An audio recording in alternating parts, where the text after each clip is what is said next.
Welcome to STV life. என் இனிய தமிழ் மக்களே, தியேட்டர்களில் இந்த ஒற்றை குரல் ஒலித்தாலே போதும், திரையரங்கமே அமைதியாகிவிடும். தமிழ் சினிமா வரலாற்றை பாரதி ராஜாவுக்கு முன், பாரதி ராஜாவுக்கு பின் என்று தாராளமாக நம்ம ரெண்டா பிரிச்சிடலாம். ஏன்னா அது வரைக்கும் 4 செவத்துக்குள்ளேயும் ஸ்டுடியோ செட்டுக்குள்ளேயுமே செயற்கையான மேக்கப் மற்றும் அடுக்குமொழி வசனங்களோட நகர்ந்த தமிழ் சினிமாக்களை கேமராவை தூக்கிக்கிட்டு கிராமத்து மண் வாசனைக்கும் நிஜமான மனிதர்களுக்கும் நடுவே கூட்டி சென்ற ஒரு மாபெரும் புரட்சியாளர் தான் அவர்.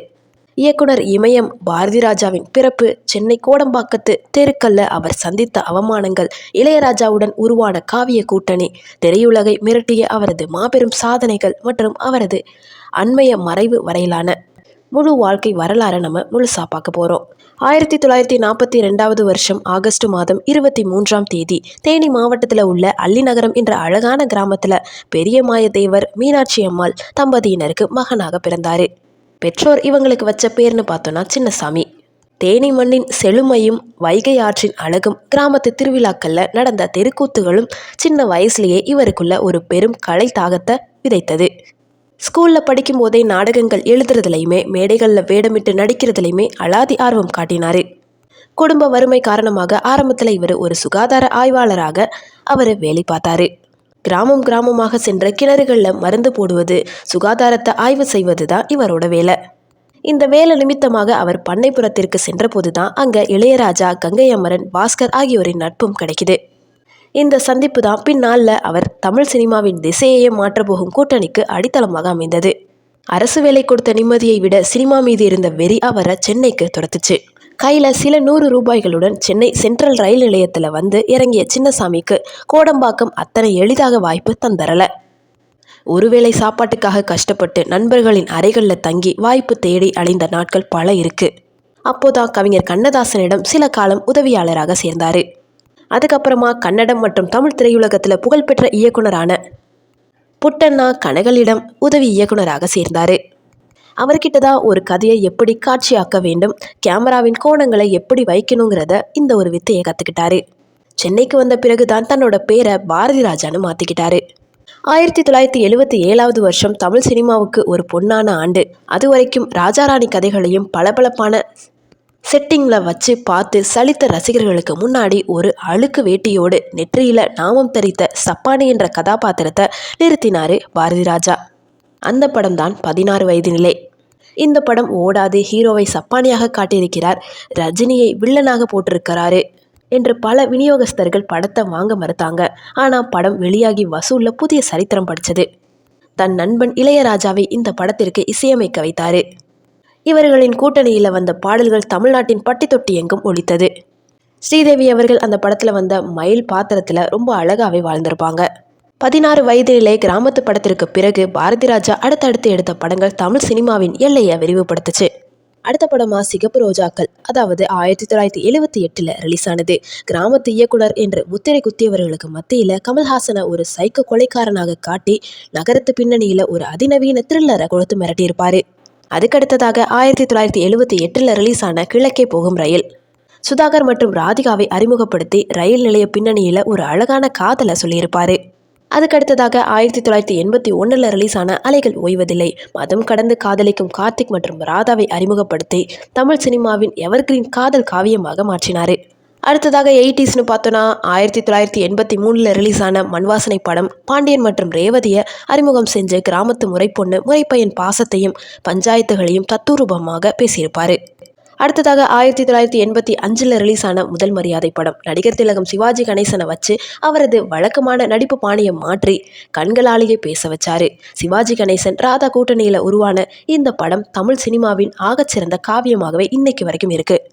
அடுத்ததாக 1987 ரிலீஸ் ஆன வேதம் புதிது, சாதிய கொடுமைகளையும் போலி சடங்குகளையும் சவுக்கடி கொடுத்து கேள்வி கேட்ட படம் பாலவாக்கம் பாலு கதாபாத்திரத்தில் இன்னைக்குமே பேசப்படுது.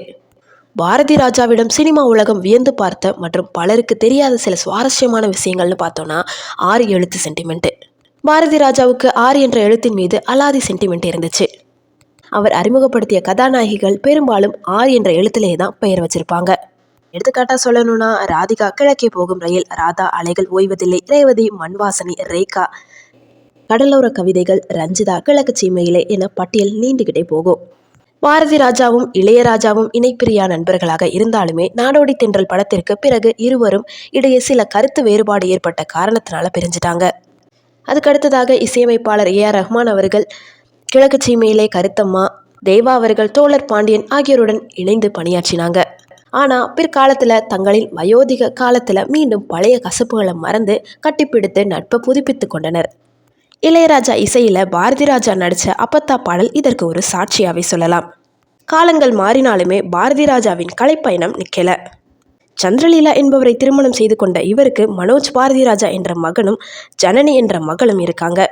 தன்னோட மகன் மனோஜை தாஜ்மஹால் என்ற படத்தில் கதாநாயகனாக அறிமுகப்படுத்தினார். 2000க்கு அப்புறமா படங்களை இயக்குறதை குறைத்துக்கிட்டு சிறந்த நடிகராக வலம் வர தொடங்கினார். மணிரத்னத்தோட ஆயுத எழுத்து, விஷாலோட பாண்டிய நாடு, தனுஷோட திருச்சிற்றம்பலம், வாத்தி, மகாராஜா இந்த மாதிரி அவர் நடித்த படங்களை சொல்லிக்கிட்டே போகலாம். பாரதி ராஜா அவர்களோட வாழ்க்கை சாதனைகளாக நிறைந்திருந்தாலுமே அவரது வாழ்க்கையில் இறுதி பக்கங்கள் மிகுந்த வேதனை நிறைந்ததாக மாறுச்சு. கடந்த 2025 வருஷம் மார்ச் மாதம் பாரதி ராஜாவின் மகனுமான நடிகருமான மனோஜ் பாரதி ராஜா அவர்கள் தன்னோட 48 வயசில் திடீர் மாரடைப்பால் காலமாயிட்டாரு. தன்னோட கண் முன்னே தன் ஆசை மகன் இளம் வயதில் இறந்த துயரம் 80 வயதை கடந்த பாரதி ராஜாவை மன ரீதியாகவும் உடல் ரீதியாகவும் முற்றிலும் உடைத்து போட்டுச்சு. மகன் மறைந்த துக்கத்திலிருந்தே அவரால் மீள முடியலை. இதனால் அவரது உடல்நிலை வேகமாக சரிவடைய தொடங்குச்சு. நுரையீரல் தொற்று மற்றும் கடுமையான மூச்சு திணறல் காரணமாக சென்னையில் உள்ள தனியார் மருத்துவமனையில் அனுமதிக்கப்பட்டு கடந்த சில மாதங்களில் தீவிர சிகிச்சையில் இருந்து வந்தார். பல மாதங்களாக மருத்துவமனையில் உடல்நல குறைவோடு போராடி வந்த இயக்குனர் இமயம் பாரதி ராஜா அவர்கள் அண்மையில், அதாவது 2026 வருஷம் ஜூன் மாதம் 10ஆம் தேதி நேற்றைய தினத்தில் புதன்கிழமை அன்னைக்கு தன்னோட 84 வயசில் சென்னையில் காலமானார். அவரோட மறைவு செய்தி கேட்டு ஒட்டுமொத்த இந்திய திரையுலகமே கண்ணீரில் மூழ்குச்சு. திரையுலக பிரபலங்களும் அரசியல் தலைவர்களும் ரசிகர்களும் நேரில் சென்று தங்களின் இறுதி மரியாதையை செலுத்தினர். திரைக்கு பின்னால் தமிழ் சினிமாவின் முகவரியை மாற்றிய ஒரு மாபெரும் சகாப்தம் முடிவுக்கு வந்திருக்கு. 2004 அரசு இவரோட கலை சேவையை பாராட்டி இந்த உயரிய விருதான பத்மஸ்ரீ விருது வழங்கியிருக்கு. தேசிய விருதுகள் 6 முறை வாங்கியிருக்காரு. முதல் மரியாதை, வேதம் புதிது, கருத்தம்மா, அந்தை மந்தாரை, கடல் பூக்கள் இந்த 5 தமிழ் திரைப்படத்திற்கும் ஒரு தெலுங்கு திரைப்படத்திற்கும் தேசிய விருதுகள் 6 முறை வாங்கியிருக்காரு. தமிழக அரசின் அறிஞர் அண்ணா வாழ்நாள் சாதனையாளர் விருது உள்ளிட்ட பல மாநில விருதுகளையும் பெற்றுள்ளார்.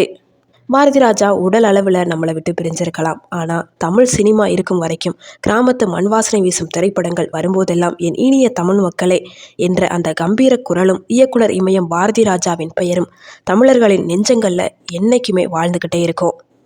மண் வாசனை தந்த மகா கலைஞனுக்கு எங்கள் கண்ணீர் அஞ்சலி.